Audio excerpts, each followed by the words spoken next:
Chapter 1, business environment. Business का means होता है व्यवसाय, और एनवायरनमेंट को हम कहते हैं पर्यावरण। पर्यावरण मतलब आसपास की जो चारों ओर का वातावरण होता है उसे हम पर्यावरण कहते हैं। सो इस तरीके से अपन रिलेट कर सकते हैं कि व्यवसाय के आसपास का जो भी वातावरण है उसे हम लोग पर्यावरण कहेंगे। दैट मीन्स अब लेमन लैंग्वेज में बोला जाए तो बिजनेस के आसपास जितनी भी चीज़ें हो रही हैं, जितने भी लोग हैं, जो भी सराउंडिंग बन रहा है उसे हम लोग एनवायरनमेंट कहेंगे। So that's why we can say business environment. Next, learning object. ये आपकी बुक में इसलिए दिया रहता है ताकि आप खुद को चेक कर सको कि आपका प्रॉपरली चैप्टर प्रिपेयर है या नहीं है।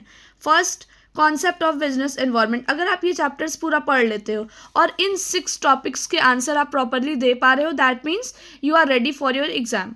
Okay, next, every business enterprise is a part of society. That means जितने हर बिजनेस, जैसे ऐसे आप मीनिंग निकालोगे, सारे बिजनेस एंटरप्राइजेस एक सोसाइटी का पार्ट होते हैं जो कि एग्जिस्ट भी करती है और ऑपरेट भी करती है। ऑपरेट का मतलब कंटिन्यू फंक्शन करते रहना किसी भी एसोसिएशन में। और अब ये कैसे वर्क करेगा? बहुत सारे ग्रुप्स के साथ। अब वो ग्रुप्स किसके किसके बनेंगे सोसाइटीज़ में? कस्टमर के ग्रुप्स होते हैं, सप्लायर्स के ग्रुप्स होते हैं, कॉम्पिटिटर्स हो गए, बैंक्स हो गए, फाइनेंशियल इंस्टीट्यूशंस हो गए, या फिर गवर्नमेंट एजेंसीज हो गई, trade unions, media, and so on. Okay, so all this group influence the function of business. That means ये जो जितने भी ग्रुप्स का नेम मैंने लिया है, ये सब इन्फ्लुएंस करते हैं बिजनेस के वर्क को, बिजनेस के फंक्शंस को, इन वन वे और द अदर वे। या तो किसी एक तरीके से हेल्प करेंगे, या तो फिर ये किसी बहुत सारे फैक्टर्स को लेकर के हेल्प करते हैं बिजनेस में। ये एक कॉन्स्टिट्यूट करते हैं बिजनेस के इन्वायरमेंट को, जो कि अभी प्रूफ हुआ कि that's why we can say business environment. Okay, अभी हमने पढ़ा कि बिजनेस इन्वायरमेंट बनता कैसे है। Now we will learn concept of business environment. First, the term business environment refers to the sum total of all individual, institution and other forces. Means कोई term का मतलब कोई भी वर्ड। बिजनेस इन्वायरमेंट रेफर करता है बहुत सारे individual, institution और भी फोर्सेस का sum total. Okay, now outside a business enterprises but they influence is its functioning and performance. बोला कि बहुत सारे बिजनेस एंटरप्राइजेस के आउटसाइड भी होता है जो कि इन्फ्लुएंस करते हैं इसके फंक्शंस को, इसके परफॉर्मेंस को। some popular definitions of the business environment are given. अभी इधर आपको कुछ स्पेसिफिक दिए गए हैं डेफिनेशंस, उसमें से आप अपना डिसाइड करो कौन सा लर्न करना है। इंपॉर्टेंट ये तीनों हैं। Business environment is the aggregate of all conditions and event influence the surround and affect the business organization. That means कि business environment aggregate वो सारे condition events को influence करता है जो कि हमारे चारों ओर होते हैं। सराउंड मतलब हमारे चारों ओर होते हैं। And effect the business organization, और बिजनेस ऑर्गेनाइजेशंस को अफेक्ट करते हैं कि किस तरह वो रन होगा, किस तरह उसके फंक्शनिंग होंगे, और क्या उसके ऑब्जेक्ट्स होंगे, क्या उसके कंडीशंस होंगे, और क्या क्या चीज़ें बिजनेस को इन्फ्लुएंस करेंगी। इन्फ्लुएंस का मतलब ये होता है कि कभी कभी बिजनेस को आगे बढ़ाना, कभी कभी उसमें क्या क्या चेंजेस करना है, कैसे उसका वर्क को परफॉर्म करना है, ये सारी चीज़ें। The environment of an organization may be defined as a pre-assigned set of condition. बोल रहा है कि ये जो ऑर्गेनाइजेशन के environments होते हैं वो मे भी पहले से डिसाइड किए जाते हैं। उसके क्या कंडीशंस होंगे, किस तरीके से इन्फ्लुएंस होगा, और कौन कौन से फोर्सेस होंगे जो उसे अफेक्ट करेंगे। जैसे कि external, to an organization that has a relevance to the goals task of the organization. That means कि ऐसे ऑर्गेनाइजेशन जो रिलेवेंस हो अपने गोल को लेके, ऐसे नहीं कि कोई भी चीज़ें परफॉर्म करना, नहीं। मेन बिजनेस का इन्वायरमेंट होता है, जितने भी बिजनेस एंटरप्राइजेस होते हैं, कंपनीज होती हैं, ऑर्गेनाइजेशन होती हैं, उनका एक प्री डिफाइंड गोल होता है। उसी को, उसके रिलेवेंस में जो भी चीज़ें कही जाएंगी, जो भी चीज़ें उनके लिए ठीक होंगी वो करते हैं, और ऐसे ऐसे टास्क को भी।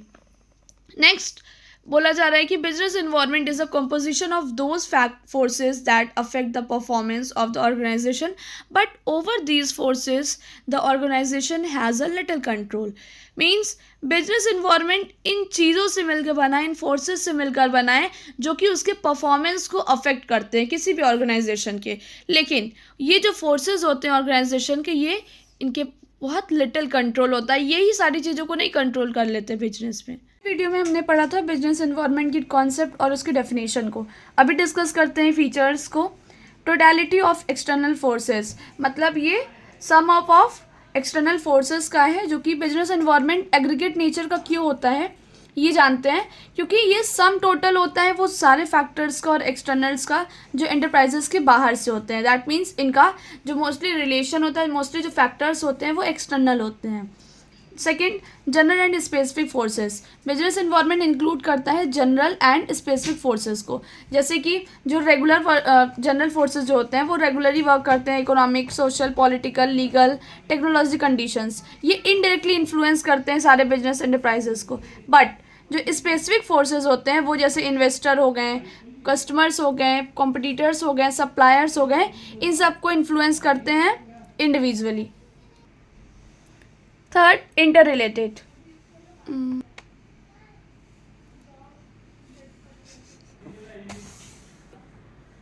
इंटर रिलेटेड, थर्ड है इंटर रिलेटेड। डिफरेंट एलिमेंट्स जो होते हैं बिजनेस एनवायरनमेंट के वो आपस में क्लोजली रिलेटेड होते हैं। फॉर एग्जांपल, जैसे हेल्थ केयर के लिए अवेयरनेस बढ़ती जा रही है, तो उस वजह से हेल्थ के जो फूड्स हैं, जो रिजॉर्ट्स हैं, उसके डिमांड भी इंक्रीज़ होते रहेंगे। नए हेल्थ प्रोडक्ट्स, सर्विसेज मार्केट में आने लगेंगे और हमारे लाइफ स्टाइल्स को, पीपल की लाइफ स्टाइल्स को चेंज करेंगे। Fourth, complexity. काफ़ी चीज़ों में बहुत कॉम्प्लेक्स होती जा रही हैं आजकल सारी चीज़ें। कुछ इंटर रिलेटेड एलिमेंट्स होते हैं जो कि बदलते जा रहे हैं आपस में। फॉर एग्जांपल, ये डिफ़िकल्ट है जानना कि इकोनॉमिक क्या इम्पैक्ट पड़ रहा है, सोशल पर, पॉलिटिकल पर, टेक्नोलॉजी पर और अदर फोर्सेस पे, चेंजेस की वजह से डिमांड में, चाहे वो प्रोडक्ट का हो और चाहे सर्विसेज का हो। Dynamic means it's not static rather than it's keep on changing. बोल रहे कि अचानक से नहीं पूरा बदल जा रहा है, बट ये चेंज होता चला जा रहा है, इट्स कंटिन्यू चेंजिंग। अब नए कॉम्पिटिटर्स जब आते हैं मार्केट में, डेवलपमेंट करते हैं न्यू टेक्नोलॉजीज़ का, और जो कंज्यूमर के जो प्रेफरेंस है, मतलब उनकी जो प्रायोरिटी है वो क्या हो रही है, वो शिफ्ट होती जा रही हैं। दैट्स वाई जो ओल्ड चीज़ें हैं वो उनको अपग्रेड करना ज़रूरी होता है। एग्जाम्पल लेते हैं तो इन्वायरमेंटल जो चेंजेस आने लगे हैं। Sixth, uncertainty. बिजनेस है, बिजनेस में अनसर्टेनिटी तो होगा ही। वो आपने सुना होगा रिस्क, फॉलो ओनरशिप, इस तरह का रहता है। तो ये लार्जली अनसर्टेन होता है because it is very difficult to predict future events, particularly changes. बोला कि बहुत मुश्किल होता है कि फ्यूचर इवेंट्स को प्रेडिक्ट करें कि क्या पॉसिबल हो सकता है, क्योंकि इतना इस तरीके से सारी चीज़ें चेंज हो रही हैं। बिजनेस एनवायरनमेंट के जो चेंजेस हैं वो इस तरह इम्पैक्ट कर रहे हैं कोई भी बिजनेस को या कंपनीज़ को कि वो उनको मोस्टली रेनोवेट करने की ज़रूरत पड़ जा रही है। सबसे बड़ा रोल होता है चेंजेस में टेक्नोलॉजी का। सो ये आपका कीवर्ड्स है, इस पर आप ज़्यादा फोकस करिएगा। And fashion, it's a fast and frequently. Relativity, that means कि बिजनेस एनवायरनमेंट जो है एक रिलेटिव कॉन्सेप्ट है। ये डिफर होता है, जैसे हर कंट्री का अपना अपना फैशन होगा, हर कंट्री का अपना अपना कॉन्सेप्ट होता है, और ये कंट्री को तो छोड़िए, ये एरिया वाइज भी चेंज होने लगता है, reason to reason. For example, जैसे साड़ी का डिमांड है वो बहुत हाई है इंडिया में, but almost non existent in Japan. Japan में लगभग लोग ना के बराबर वहाँ पहनते हैं। सिमिलरली इसी तरीके से पॉलिटिकल कंडीशन जो इंडिया में है वो इराक से बहुत डिफरेंट है। Next, multi dimensional, that means it has a सर्वल dimensions, means चाहे वो माइक्रो हो, मैक्रो हो, ये दोनों ही टर्न हो रहे हैं मैनी एक्सपेक्ट में। अगर आपसे जो कोई छोटा बिजनेस हो तो उसमें भी इतने वास्ट चेंजेस होते जा रहे हैं, इतनी फास्ट चेंजिंग हो रही है कि उन्हें फास्ट एंड फ्रिक्वेंटली का बहुत ध्यान देना पड़ रहा है। इसलिए ये नहीं कह सकते कि मैक्रो ज़्यादा अफेक्ट होता है, माइक्रो नहीं होता। म्यूचुअल डिपेंडेंस, दैट मीन्स कि बिजनेस इन्वायरमेंट बहुत सारे ऐसे कंपोनेंट के साथ इंटरडिपेंडेंट है। कुछ चीज़ें इकोनॉमिक पे डिपेंड करती, बिजनेस इन्वायरमेंट पे डिपेंड करती है, और बिजनेस इन्वायरमेंट कुछ फैक्टर्स पे डिपेंड करता है, जैसे कि इकोनॉमिक फोर्सेस हो गए जो कि, और ये स्पेशली अफेक्ट करते हैं नॉन इकोनॉमिक फोर्सेस को। डाइवर्सिटी, विभिन्नता, बिजनेस इन्वायरमेंट एक मल्टी फेस्ड और डाइवर्स है अपने नेचर में। दैट मीन्स जब जिस तरह की ज़रूरत पड़ती है उस तरह का ये एक्टिव हो जाता है। 11th, non controllable. It's a non controllable because इसके जो फैक्टर्स हैं, फोर्सेस हैं, ये अपने आप में एक बिजनेस एनवायरनमेंट को जो क्रिएट करते हैं ये बियॉन्ड द कंट्रोल होते हैं, किसी भी सिंगल बिजनेस ऑर्गेनाइजेशन नहीं कर सकता। दैट मीन्स अगर मैं चाहूँ तो मैं अपने कॉस्ट की जो प्राइस है, जो प्रोडक्शन है उसकी कॉस्ट जो है मैं अगर मिनिमम रखना चाहूँ तो जाहिर सी बात है जो दूसरे राइवल्स रहेंगे वो प्रॉफिट गेन करेंगे। दैट्स बहुत सारे रीज़न होते हैं ऐसे बिजनेस स्ट्रेटजी में जिस वजह से आप सिंगल कोई बिजनेस ऑर्गेनाइजेशन नहीं कंट्रोल कर सकता है।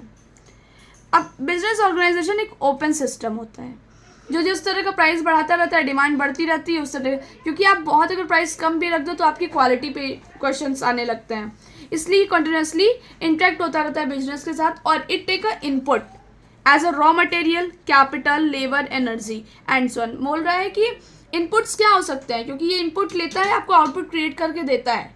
मीन्स कि अब जैसे रॉ मटेरियल है, कैपिटल, लेबर है, सो raw material, capital, labour, energy, इस तरह का ये रॉ मटेरियल वर्क करता है अपने इन्वायरमेंट में। फिर इसे ट्रांसफॉर्म किया जाता है गुड्स में या फिर सर्विसेज में, फिर वापस इसे भेजा जाता है इन्वायरमेंट में। दैट मीन्स कि इसका प्रोसेस हो पाए। कुछ इंटर रिलेशनशिप होता है बिजनेस और उसके इन्वायरमेंट में, फिगर के हेल्प से समझेंगे। ये रहा इनपुट और ये रहा आउटपुट, ये आपका बिजनेस इन्वायरमेंट में आता है। फिर इनपुट ट्रांसफॉर्म होगा, कुछ प्रोसेस होंगे जिसको हम लोग प्रोडक्शन कहते हैं, काफ़ी चीज़ें रहती हैं, तो फिर वो आउटपुट में जाता है। देन आपको फीडबैक मिलता है कस्टमर की तरफ से या कंज्यूमर की तरफ से। So that's a process of business environment relationship. Now next topic is importance of environment, business environment. ये कोई भी बिजनेस फर्म के लिए बहुत ज़्यादा ज़रूरी होता है कि वो अपने एनवायरनमेंट को और उसके उसमें जो होने वाले चेंजेस है उसको डीपली समझे। अगर बिजनेस एनवायरनमेंट जानते हैं कि उनका क्या इन्वायरमेंट है, सॉरी बिजनेस एंटरप्राइजेस जो होते हैं, अगर वो जानते हैं कि उनका क्या इन्वायरमेंट है, वो जो इन्वायरमेंटल चेंजेस है उसके लिए वो रेडी है ना उसको एक्सेप्ट करने के लिए, तो वो सक्सेसफुल श्योर होंगे। ऑन अदर हैंड देखा जाए तो जो फर्म्स है जो फेल हो जाते हैं अडेप्ट करने में इन्वायरमेंटल चेंजेस को, उनके लिए लॉन्ग टर्म में भी सर्वाइव करना बहुत मुश्किल होता है। जैसे कि एग्जांपल लेते हैं, कुछ इंडियन फर्म्स हैं जो सफ़र कर रहे हैं कंसिडरेबली, बिकॉज क्योंकि वो फेल हो जा रहे हैं अप्रिशिएट करने में, टाइटन करने में अपने रेगुलेशंस को, इन्वायरमेंटल पॉपुलेशन को। सो दैट्स वाई अब बोल रहे हैं कि इन्वायरमेंटल चेंजेस का जिसको नॉलेज है उसके लिए बहुत ही ज़्यादा हेल्पफुल होता है फॉर्मुलेट करना और इम्प्लीमेंट करना अपने बिजनेस प्लान्स को। इम्प्लीमेंट का मतलब होता है लागू करना, कि जैसे जिस तरह का आपने बिजनेस प्लान बनाया है, फाइनेंशियल प्लानिंग की हुई है, बिजनेस प्लानिंग की है, उसको बनाने में पहली बात तो हेल्प होता है अगर आपको इन्वायरमेंटल नॉलेज है तो, और दूसरी चीज़ आप उसको इम्प्लीमेंट भी ईजिली कर पाओगे। कोई भी एक बिजनेस फर्म है वो ऑब्टेन करेगा अपने नॉलेज को इन्वायरमेंटल स्कैनिंग से। अब यहाँ पे ये पॉइंट बहुत ही ज़्यादा इम्पॉर्टेंट है कि बिजनेस इन्वायरमेंट का नॉलेज तो ठीक ज़रूरी है, लेकिन ये नॉलेज हमें मिलेगा कहाँ से, कैसे इसके बारे में डीपली जान पाएंगे। सो बिजनेस फर्म जो है वो ऑब्टेन होगा, मतलब ऑब्टेन करते हैं, जो बिजनेसेस होते हैं वो इस नॉलेज को इन्वायरमेंटल स्कैनिंग के थ्रू करते हैं। ये भी डिटेल में एक चैप्टर है, इसको भी आपको डिटेली जब आप पढ़ोगे तो आपका पूरा कॉन्सेप्ट क्लियर होगा। शॉर्ट में बता दिए, आपके एग्जाम में भी आ सकता है कि what is environmental scanning. So environmental scanning is a process by which organization monitor their relevant environment to identify opportunity and threats affecting their business. That means environmental scanning एक ऐसा process है जहाँ पर जो organization मतलब जो business है, जो companies हैं, वो ध्यान देती हैं कि उनसे related कौन कौन से environment है, उन्हें पहचानती है, फिर उसमें वो अपॉर्चुनिटी और थ्रेट्स को ढूंढती है। अगर उनको अपॉर्चुनिटी मिल जाती है तो वो एक्सपेंड कर जाएंगी और अच्छी तरीके से अपने बिजनेस को आगे बढ़ाएंगे, और अगर थ्रेट्स रहता है तो वो पहले अपने जो वीक पॉइंट है उसको स्ट्रॉन्ग करती हैं अपने बिजनेस के। इस इन्वायरमेंटल स्कैनिंग की हेल्प से जो इंटरप्राइजेस हैं वो कंसीडर करते हैं बिजनेस इवेंट्स पर इम्पैक्ट डालते हैं। आजकल जो ट्रेंड्स चल रहा है उसके अकॉर्डिंग चलते हैं, उसके अकॉर्डिंग इशू करेंगे, एक्सपेक्टेशंस को उनके फुलफिल करेंगे बिजनेस ऑपरेशंस के। Environment provide both opportunity and constant for a business. बोल रहे हैं कि एनवायरमेंट है, पूरा रोल तो इसी एनवायरमेंट का है, ये प्रोवाइड करता है, दोनों अपॉर्चुनिटी भी आपको प्रोवाइड करेगा और कॉन्स्टेंट भी प्रोवाइड करेगा बिजनेस के लिए। देखिए जो इन्वायरमेंटल फोर्सेज हैं ये आपके लिए क्रिएट करेंगे अपॉर्चुनिटी, जैसा कि मैंने बताया था कि अपॉर्चुनिटी आपके एक्सपेंशन के लिए, ग्रोथ के लिए, और ये कुछ आपको हेल्प करते हैं, जैसे न्यू मार्केट ओपन हुआ, टेक्नोलॉजी एडवांसमेंट हुआ और आपकी पॉपुलेशन या इनकम्स में इंक्रीज हुआ। तो ये जैसे एग्जाम्पल देते हैं अपन कि ग्रोइंग डिमांड फॉर कार, जैसे कार की डिमांड बढ़ रही है, लेट ट्रेमेंडियस इंक्रीज, मतलब बहुत इसकी सेल्स काफ़ी अच्छी तरीके से बढ़ रही है, चाहे आप इंडिया की बात करो चाहे आप फॉरेन कार की बात करो, फॉरेन में कार फर्म्स की बात करो। सो इन्वायरमेंटल फोर्सेज जो है वो एक्ट करेंगे एक जैसे कॉन्स्टेंट की तरह की, shortage of critical raw material, मतलब जैसे कि रॉ मटेरियल का बहुत क्रिटिकल्स हो रहा है, लेबर सप्लाई नहीं मिल पा रही है, गवर्नमेंट रेगुलेशंस आ रहे हैं, ऐसे बहुत तरह का रहता है। तो इसलिए बोल रहे हूँ कि जो एग्जांपल्स है, growing competition from multinational firm forced many small firms in India to sell out. मतलब जो ये जैसे कंपटीशन बढ़ता जा रहा है मल्टीनेशनल फर्म्स का, तो ये फोर्स कर रहे हैं कि बहुत छोटे छोटे जो फर्म्स होते हैं इसको इंडिया में सेल आउट करने के लिए। इट इज़ देयरफॉर, इसलिए बिजनेस फर्म के लिए ज़रूरी है कि अवेयर रखना कि फोर्सेस और इंस्टीट्यूशंस कि किस तरह का फोर्सेस है, किस तरह के इंस्टीट्यूशंस है जो एग्जिस्ट कर रहे हैं आपके इन्वायरमेंट में। सो business enterprise must manage harmony and these forces institution. मतलब ये नॉर्मली बहुत सारी चीज़ आपको बता रहे हैं, मैं आपको डिटेल में केवल हिंदी में समझा रही हूँ ये चीज़, कि कोई भी बिजनेस एंटरप्राइजेस अपने ऑब्जेक्टिव को अचीव करना चाहता है, ताकि वो मतलब ये सब उसको मैनेज करना पड़ेगा ना, कि शांति बनी रहे, फोर्सेस और इंस्टीट्यूशन से वो वेल वर्क करें, जिस वजह से वो अपने ऑब्जेक्ट्स को ईजिली अचीव कर सके। और ये बहुत ज़रूरी है बिजनेस इन्वायरमेंट के लिए कि वो फोरकास्ट करे इन्वायरमेंटल कंडीशंस को। अब ये किस बेसिस पे कर सकता है वो अपने बिजनेस के पास्ट हिस्ट्री के पास डेटा के थ्रू कर सकता है कि कंडीशंस आते हैं, उसके अकॉर्डिंग प्लानिंग की जाती है। और जो बिना ऑब्जेक्टिव इस्टेब्लिश किए और फॉर्मेटिंग, मतलब अगर आप स्ट्रेटजी प्लान नहीं बनाए हो तो ये बहुत प्रॉब्लम आती है कि आप पहले स्ट्रेटजी प्लान अगर आपको बनाना है, ऑब्जेक्टिव्स को क्लियर मतलब आपको डिटरमाइन करना है, उसके लिए आपको सबसे पहले फॉरकास्ट करना पड़ेगा इन्वायरमेंटल का। अब कोई फर्म है वो मैन्युफैक्चरिंग कर रही है बेबी फूड का, उसको ज़रूर ये चीज़ कंसीडर करना चाहिए कि डिक्लाइन इन बर्थ रेट किस तरह का है, फिर तब जाकर के वो फॉर्मुलेशन करे, चाहे वो प्लानिंग का करे या तो प्रोडक्शन का करे या सेल्स प्लानिंग करे। बिजनेस एनवायरनमेंट के पास एक ट्रेमेंडियस इन्फ्लुएंस होता है वर्क करने के लिए, सक्सेस होने के लिए अपने बिजनेस फर्म में। मीन्स कि कोई भी बिजनेस फर्म यूज़ कर सकता है बिजनेस एनवायरनमेंट का अपने बिजनेस में बहुत ही ज़्यादा वर्किंग कंडीशन को सुधार सके, सक्सेस पा सके। इसलिए कहा जाता है कि जो बिजनेस एंटरप्राइजेस के मैनेजमेंट होते हैं उनके पास से डीप अंडरस्टैंडिंग होनी चाहिए और एप्रिसिएशन होना चाहिए एनवायरनमेंट का। जो चेंजेस बढ़ते जा रहे हैं एनवायरनमेंट में कॉन्टिन्यूसली उसको मॉनिटर करना चाहिए और जज करना चाहिए कि इसका इम्पैक्ट आपके बिजनेस पे किस तरीके से पड़ रहा है, और अप्रोप्रिएट टाइमली स्टेप्स लेने चाहिए जिससे कि आपको एनवायरमेंटल चेंजेस को फेस करने में कोई भी मुश्किल ना आए। कुछ डायरेक्ट बेनिफिट्स हैं अंडरस्टैंडिंग के लिए इन्वायरमेंट को। पहला है फर्स्ट मूवर एडवांटेज। वो कहाँ से काटना है? फर्स्ट मूवर एडवांटेज, पहला मूवर एडवांटेज क्या है कि इन्वायरमेंट के लिए अवेयरनेस रखना, जो कि हेल्प करता है एंटरप्राइजेस को कि आप जो भी अर्ली अपॉर्चुनिटीज़ आ रहे हैं उनके बजाय, मतलब अगर आप कोई कॉम्पिटिटर्स को हरा सको और जो आपकी अपॉर्चुनिटीज़ आ रही है उससे आप गेन कर सको, जो भी बेनिफिट आपको एक बिजनेस को मिल सकता है, तो ये चीज़ है। फॉर एग्जाम्पल जैसे मारुति उद्योग है, ये एक तरह का it's become the leader in a small car market because it was the first to recognize the need for a small car on account of rising petroleum prices and a large middle class in India।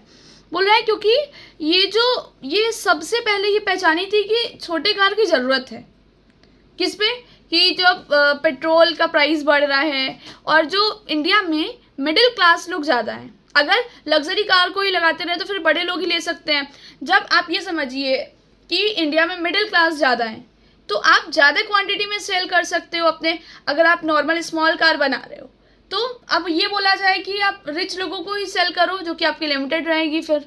और अगर आप large middle class को भी लेते हो कि हाँ ये मिडिल क्लास लोग भी ये कार खरीद सकते हैं, तो उनके लिए ये इजी हो जाता है और उनका सेल्स और भी बढ़ने के चांसेस होते हैं, क्योंकि मेन हमारे सेल्स पे मैटर करती है क्वांटिटी।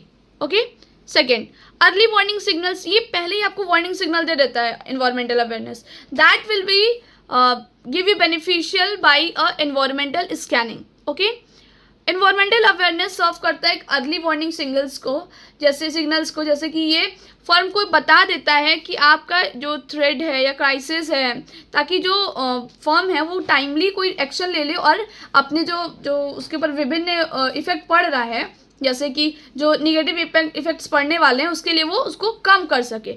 अगर जैसे एग्जांपल लेते हैं कि जब कोई नई फर्म आ रही है, मिड सेगमेंट कार जैसे आई, थ्रेड एक तरह से, तो मारुति उद्योग इंक्रीज किया प्रोडक्शन किसका, it's steam threshold and increase in production enabled the company to make a faster delivery. तो ये क्या किया, जब और भी देखा कि और भी कार आने लगी है तो वो क्या किया, वो अपने डिलीवरी को फास्ट कर दिया। जैसे कि देखिए ब्लिंकिट है, अमेजॉन है, फ्लिपकार्ट है, बहुत तरह का, सिटी मॉल है, ये सब कई तरह के हैं। लेकिन ब्लिंकिट में क्या फ़ायदा होता है कि वो बोलता है कि मैं आपको 10 मिनट में डिलीवरी दूंगा। तो अगर अभी कोई चाहे कि डिलीवरी मैं स्टार्ट कर दूं, डिलीवरी का वर्क वगैरह, तो वो उनके लिए ईजी होगा, वो कर सकते हैं। लेकिन कंपटीशन इतना ज़्यादा है कि उन्हें कुछ एक एक्स्ट्रा बेनिफिट देना पड़ेगा कस्टमर्स को। सो दैट्स वाई वो चूज़ कर रहे हैं इस टाइम मिनट्स का, कि हाँ आप 10 मिनट में कोई भी अपना प्रोडक्ट मंगा सकते हो। ये जैसा कि रिजल्ट आप देख रहे हो, कंपनी कैप्चर करती है कुछ सस्टेनेबल शेयर्स को मार्केट में और क्या बनती है, उस सेगमेंट की लीडर बन जाती है। So customer focus, customer satisfaction is a most important element in commerce और इकोनॉमिकल फील्ड। ओके, सो इन्वायरमेंटल अंडरस्टैंडिंग के लिए ये पता चलता है कि जो मैनेजमेंट की जो सेंसिटिव है, जो चेंजिंग नीड्स है, एक्सपेक्टेशंस है कंज्यूमर्स की, उसका पता चलता है कि किस तरह का भी इन्वायरमेंट जा रहा है, क्या पैटर्न चल रहा है, क्या ट्रेंड चल रहा है, क्या कस्टमर की एक्सपेक्टेशंस है, उनकी क्या नीड्स है, ये चीज़ का है। जैसे एग्जांपल लेते हैं Hindustan lever and several other FMCG जो कंपनीज हैं, वो लॉन्च कर रही है small packets of the shampoo other product realising the wishes of customer. This move help the firm to increase sales. इसका मतलब ये है, जैसे आप समझिए अगर हेड एंड शोल्डर है, फिर अभी मैंने वही वाला कॉन्सेप्ट, यहाँ पे जो कार वाला कॉन्सेप्ट आया था वही कॉन्सेप्ट यहाँ भी आता है कि कोई भी कंपनी उसकी सेल्स तभी ज़्यादा हो सकती है जब उसका नाम बढ़ेगा। नाम कैसे बढ़ेगा, अगर आप लिमिटेड लोग तक ही आप रखिए कि लिमिटेड लोग का ही बजट है, उन्हीं खरीद सकते हैं, तो उसका ना नाम इतना बढ़ेगा ना सेल्स इतनी बढ़ेगी। ओके, सो अगर कोई भी कंपनी प्रॉपरली उस तरीके से अपने बिजनेस को एक्सपेंड करना चाहती है तो उसको अपना नाम फैलाना पड़ेगा। जैसे हेड एंड शोल्डर है तो ये क्या, ये 2 रुपए के पैकेट का भी आता है और उससे बड़ी डिब्बे में भी आता है, उससे बड़ा डिब्बे में आता है और बड़े पैक में भी आता है। सो इन लोगों को क्या करना है, पहले अपनी सेल्स को बढ़ाने के लिए क्या करना है, नाम करना है। और दूसरी चीज़, अगर हमारे इंडिया में मिडिल क्लास ज़्यादा है तो हमें मिडिल क्लास लोगों को टारगेट करना होगा, तभी जा करके हम अपने रिचेस्ट सेल्स तक पहुंच सकते हैं। Study formulation, environmental monitoring provide करता है कैसे रेलिवेंट इन्फॉर्मेशंस को, जो कि बिजनेस इन्वायरमेंट के लिए बहुत ही ज़्यादा हेल्पफुल होता है। मतलब कि बिजनेस इन्वायरमेंट से रिलेटेड जो भी इंफॉर्मेशंस होते हैं वो इन्वायरमेंटल मॉनिटरिंग आपको प्रोवाइड करता है। ये एक इन्वायरमेंटल स्कैनिंग का पार्ट होता है। Such as strategy formulation, environmental monitoring provide करता है रेलिवेंट इन्फॉर्मेशंस को बिजनेस इन्वायरमेंट के बारे में। दैट मीन्स जो बिजनेस इन्वायरमेंट के बारे में रेलिवेंट इन्फॉर्मेशन प्रोवाइड करता है वो सबको इन्वायरमेंटल मॉनिटरिंग कहते हैं।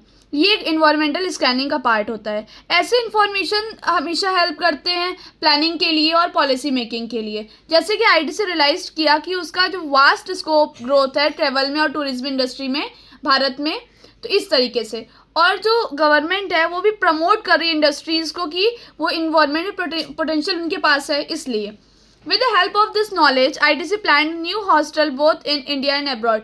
बोला इसी इन्फॉर्मेशन की हेल्प से, इसी नॉलेज की हेल्प से आईटीसी प्लान कर पाया है कि वो न्यू होटल्स के बारे में, और इंडिया में और अब्रॉड में दोनों ही जगह। कॉपिंग विद चेंज, बोलते नहीं कि नकल प्लस अकल बराबर सफल, तो वही वाला सीन है यहाँ पे। बिजनेस लीडर्स जो होते हैं वो एक्सपेक्ट करते हैं कि वो एडजस्ट कर रहे हैं चीज़ों में एंड रैपिड चेंजेस के लिए इन्वायरमेंट में, और in order to decide the direction, इसी ऑर्डर में वो डिसाइड कर सकते हैं डायरेक्शन क्या होगी, नेचर ऑफ चेंजेस क्या होंगे। तो लीडर्स को ज़रूरत होती है समझने की कि एस्पिरेशन, जो पीपल की जो एस्पिरेशंस है और जो इन्वायरमेंटल फोर्सेस हैं वो किस थ्रो में वर्क कर रहा है। तो ये हमें हेल्प करता है इन्वायरमेंटल स्कैनिंग। अभी मैंने यहाँ पे बताया था, वही चीज़ है यहाँ। जैसे कि एग्जांपल लेते हैं कॉन्टेम्प्रेरी इन्वायरमेंट, जो कि रिक्वायर करता है एक प्रॉम्प्ट डिसीजन मेकिंग को, जो कि पावरफुल हो पीपल्स के लिए। पावर मतलब पीपल्स को पावर दे। इसलिए जो बिजनेस लीडर्स होते हैं वो बढ़ाते हैं अपने डेलीगेटिंग अथॉरिटी को और एम्पावर करते हैं स्टाफ को और एलिमिनेट करते हैं प्रोसीजनल डिलेज को। 6th, public image. बोला है कि जो बिजनेस फर्म होते हैं वो इम्प्रूव कर सकते हैं अपने इमेज को, ये शो करके कि वो कितने सेंसिटिव है इन्वायरमेंट को लेकर के, कितने रिस्पॉन्सिव है अपने मतलब पब्लिक के एस्पिरेशंस को लेकर के। और जो लीडिंग फर्म्स हैं जैसे कि Reliance industry, SBI bank, other have build good image, और भी गुड इमेजेस बनाई हैं अपने सेंसिटिव और रिस्पॉन्सिव नेचर की वजह से इन्वायरमेंटल फोर्सेस को लेकर के। सो इन्वायरमेंटल अंडरस्टैंडिंग इनेबल करता है बिजनेस फर्म्स को कि वो रिस्पॉन्स कर सके अपने एनवायरमेंट के लिए। Last one is continuous learning. ये हेल्प करता है इन्वायरमेंटल एनालिसिस को ये सर्व करने में कि ब्रॉड बेस्ड है, ये ऑन गोइंग एजुकेशन है बिजनेस एग्जीक्यूटिव्स के लिए, दैट मीन्स जो ट्रेनिंग वगैरह होती है उसको बोल रहा है. It keeps them in touch with the changing scenario so that they are never caught unaware. That means बोल रहा है कि ये ना कि ये हमेशा इस चीज़ को ध्यान रखते हैं कि जो चेंजिंग सिनेरियोज है उसको ये टच करके रखे, मतलब समझते रहें कि क्या चेंजेस हो रहा है, क्या चीज़ हो रहा है, कभी ऐसा ना हो कि उन्हें ये चीज़ पता ना हो और ऐसा हो जाए. Okay, so with the help of environmental learning, managers can react in an appropriate manner, thereby increase success in their organization. वही चीज़ बोल रहे हैं कि ये जो environmental learning managers की हेल्प से वो ये रिएक्ट कर सकते हैं कि किस तरीके से हमें वर्क करना है, किस तरीके से इंक्रीज करना है अपने, और अपने सक्सेस को कैसे इंक्रीज करना है ऑर्गेनाइजेशन में. ओके